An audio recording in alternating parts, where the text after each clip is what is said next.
Hey everybody, Caleb here, and today we're going to be doing a video talking about how to take your youth ministry service to an online Instagram, Facebook, YouTube, live streamed service. So we're going to jump on in, we're going to talk about that. If you're new to the channel, know that usually we have videos on ministry, we have videos about relationships, we have videos about pop culture and things within the country and everything like that. But today we're continuing with youth ministry because right now there's a lot of youth ministries within the Washington area, but also on the broader United States level, trying to prepare for if they have to go to online services for a couple of weeks, even maybe a month or two. And so I wanted to be able to make a resource that people can find where you'll be able to look at it quickly and just easily know this is how we could make an effective and well done Instagram, Facebook, YouTube live service for our students. You know what? There's a lot of intricate ways you could do this where you could get to an extremely high level of quality.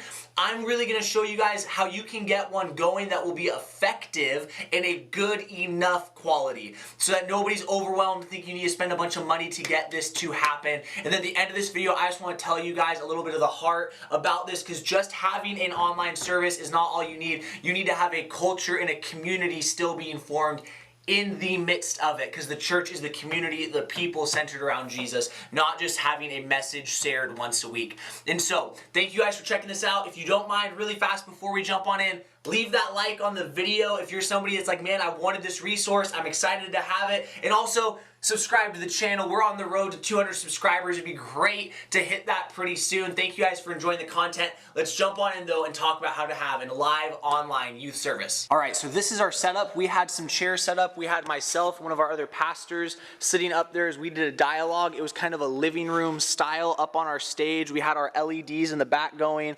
Right up here, we used some of our spotlights so that we were still able to have kind of a warmer atmosphere. Right around this way then is where we were shooting it from. We used a standing table. We had some books stacked to get it at an appropriate height, and we also had a chair for our person filming to be able to sit at and watch comments.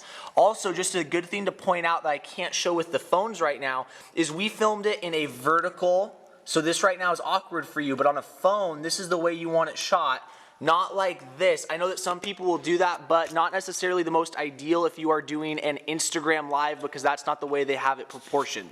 And one of the main reasons why we don't want to do that horizontal framing is because to comment on an Instagram live or even on a Facebook live, you have to be holding your phone in the vertical positioning. And so to have it horizontal then is discouraging people from interacting in those comments, or if they are, it's just not the easiest thing for them. So we wanted to make sure it was formatted the easiest for the people watching. Now, the other thing that we did is we got these little, kind of like, I think these were $10, $15 little phone tripods. And so you can pick up those, very cheap, very inexpensive, but makes your job way easier because it's going to have a good shot where you're not going to have to be worrying about it. That way you just have somebody monitoring your comments and things like that, not worrying about the shot being lined up quite perfectly. All right, so our service ended up having two phones, one on Instagram Live, one on Facebook Live. We ended up having it where I was able to give an announcement to our youth ministry about why we were meeting in this new kind of a format. We did not say we canceled service. We just said we moved it to online. Then we ended up having worship where we were able to do a song with acoustic. You saw those two chairs that were on the stage. We had people on guitar and somebody leading us in worship from that spot.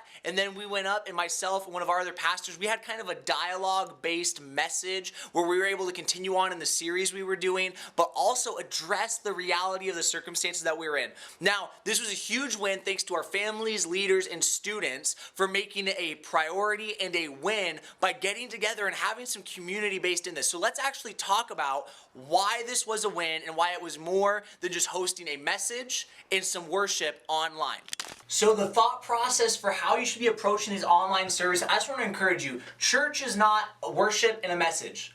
Church is when you have people come together who are pursuing after Jesus. When you come together in community trying to see what God has for you. And so these online services are a space to, yes, continue to have a common ground for worship, for growing and learning about Jesus, for speaking to what a community is in need of. But that means you still need community. Right now, I'm a youth pastor in the Western Washington area, and we just found out a lot of our students are having classes in school canceled for upwards of a month to 6 weeks even. And so they have a lot of their community time that's naturally built in through school being ripped away.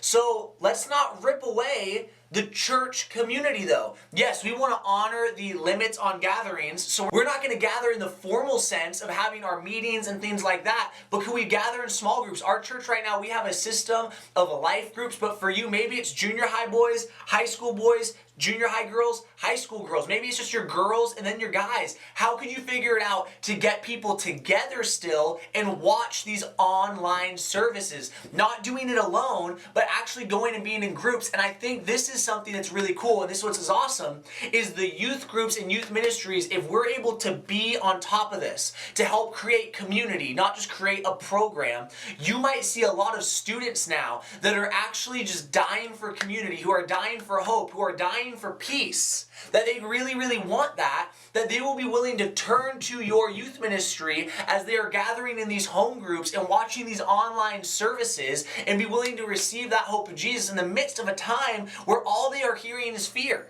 And so I want to encourage you guys, if you have any questions at all, comment those down below. I know there's a lot of ways to make these online gatherings a little bit of a higher quality visually and maybe even audio-wise, but your phone's camera and mic and all of that is good enough. It is good enough to get that start going. And so thank you guys for checking this out. Comment down below any questions, thoughts, tips, what has worked well for you. And also make sure to subscribe to the channel if you have not yet. We're going to have a lot more content coming out, and also we'll be updating some resources as we go. So thank you guys so much for checking this out. I hope you have a great day, and I will see you next week.